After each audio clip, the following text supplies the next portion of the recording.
El lunes le informé que esta semana estarían aquí en este estudio los 3 candidatos al gobierno del Estado de México. Le informé también que en un ejercicio de equidad los 3 tendrían el mismo tiempo, 7 minutos medidos y entrarían al aire a esta misma hora. El lunes estuvo aquí el candidato del PAN, Luis Felipe Bravo Mena. Mañana estará aquí el candidato del PRI Verde Panal, Erubiel Ávila. Esta noche se encuentra en este estudio el candidato de la coalición PRD-PT Convergencia, Alejandro Encinas. Alejandro, muy buenas noches. Empezamos la entrevista. Buenas noches, Joaquín. Anoche en el debate dio a conocer que hoy iba a ser un anuncio aquí en este estudio. Le escucho. Bueno, siempre se ha cuestionado mi papel en el plantón que se presentó después del proceso electoral del 2006 en Avenida Reforma. Y la verdad es que es un cuestionamiento que creo que no valora realmente la situación que estábamos viviendo en el país. Estábamos ante la eventualidad no solamente de que hubiera una situación de inestabilidad en la ciudad, sino que era un brote y un estallido social que generara un conflicto de ingobernabilidad en el país. Y si bien yo tenía una afiliación y una simpatía con la causa que defendía el movimiento y el plantón, evidentemente yo tenía la responsabilidad de resolver este problema de fondo. Como jefe de gobierno. Como jefe de gobierno, y asumí plenamente mi responsabilidad.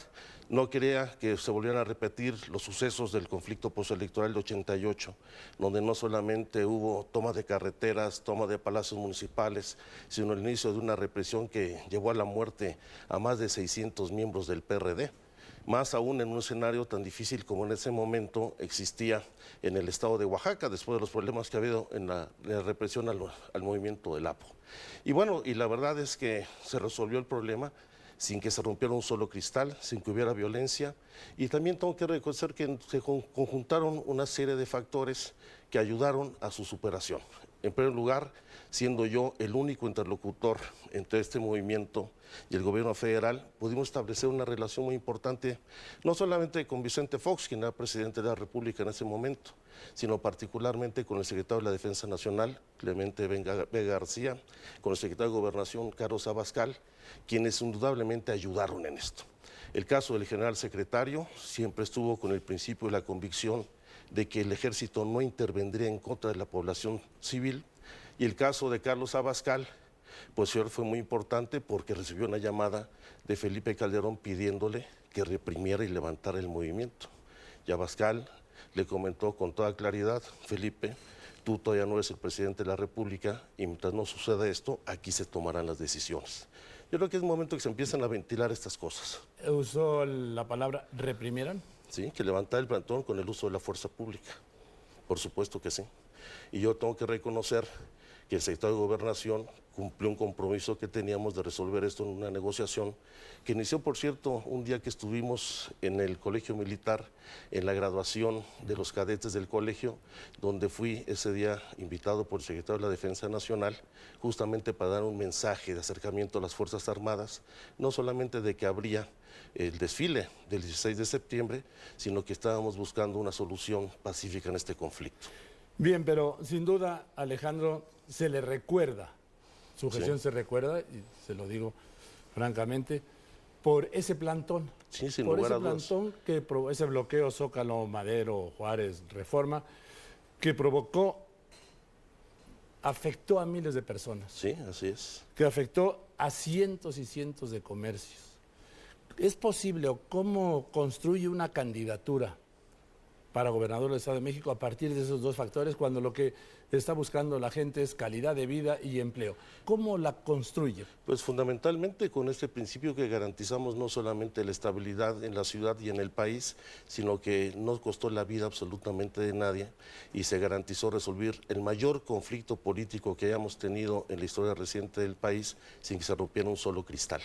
Y eso da certeza de que se pueden conducir de manera distinta los fenómenos y los conflictos sociales y que se puede asumir una responsabilidad de gobierno en donde, cumpliendo con la responsabilidad fundamental de garantizar la estabilidad y la seguridad de los ciudadanos, aunque se pague el costo político personal, uno asume plenamente sus responsabilidades. Bien, uno de los planteamientos anoche que hizo el candidato Bravo Mena fue justamente el caso Godoy. Que el caso Godoy es un lastre para el PRD, la verdad. Indudablemente, y estoy convencido. Y el señalamiento que hace de la cercanía del coordinador de los diputados del PRD entonces, o sea, si usted con Godoy incluso aquella imagen donde entra a su oficina el día que lo meten. Bueno, cercanía relativa, porque yo conocí a Julio César Godoy justamente ese día. Yo no había tenido ningún contacto personal con él. Y efectivamente nosotros respaldamos la entrada de Godoy, toda vez de que había acreditado un amparo de la autoridad judicial que le restituyó sus derechos políticos y que llevó a que en acatamiento de esta orden judicial la mesa directiva, que no es el PRD, le rindiera protesta. Y evidentemente aquí nos apegamos estrictamente a lo establecido en la ley. Aquí lamentablemente hubo ocultamiento de información por parte de la Procuraduría de la Secretaría de Gobernación, quien sostuvo reuniones con dirigentes de nuestro partido y conmigo también, y nunca nos dieron a conocer la información que posteriormente filtraron a un medio de comunicación.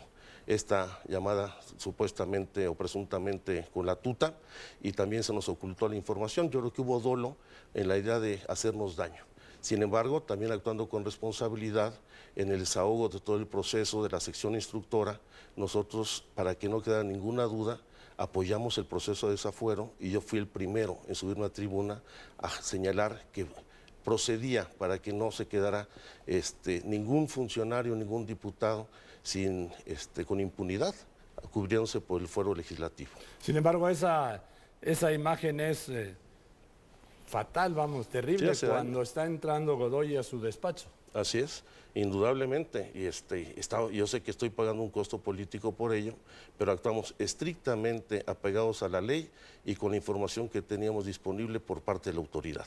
O sea, está pagando dos costos políticos, el del referente del bloqueo de Zócalo, Madero, Juárez, Reforma, Así es. y el de Godoy. Así es, y los asumo plenamente, y bueno, son los asuntos que uno tiene que enfrentar en la función pública y en la representación popular. ¿Y con eso es posible, reitero, construir una candidatura? Sin lugar a dudas, no solamente es posible. Una candidatura ganadora, perdón. No solamente es posible, sino que lo estamos logrando. Y es así que tenemos un respaldo muy importante de los ciudadanos, en donde también hay que diferenciar el costo de los otros candidatos.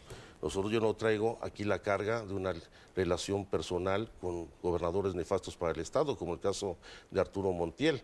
Y por supuesto que haciéndome cargo de mis responsabilidades y siempre dando la cara, asumiendo incluso los costos, la gente recupera la confianza, por eso el tipo de políticos que la gente está exigiendo. Bien, Alejandro, pues muchas gracias por haber venido esta noche a este espacio. Están cumpliendo los 7 minutos. Muchas gracias. Buenas noches. Alejandro Encinas, candidato de PRD-PT Convergencia al gobierno del Estado de México.